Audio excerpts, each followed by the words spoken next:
জামায়াতের প্রার্থীদের ধানের শীষ প্রতীকে নির্বাচন করতে আইনি বাধা নেই বলে মনে করেন বিএনপির স্থায়ী কমিটির সদস্য নজরুল ইসলাম খান।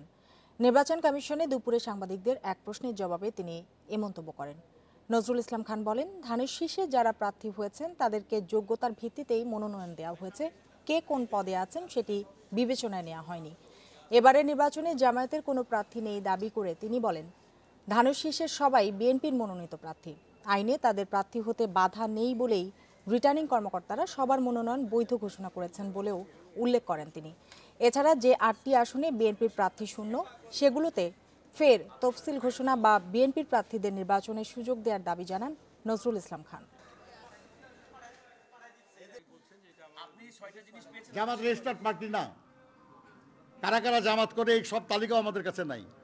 যারা আমাদের মনোনয়ন চেয়েছে, আমরা যাদেরকে মনোনয়ন দিয়েছি, তারা আমাদের দলের প্রতীক ধানের শীষ সেটা পেয়েছে। এবং এটা যদি অবৈধ হইতো, তার প্রার্থী তো অবৈধ হলে নির্বাচন কমিশন বলতো তার প্রার্থী তো অবৈধ।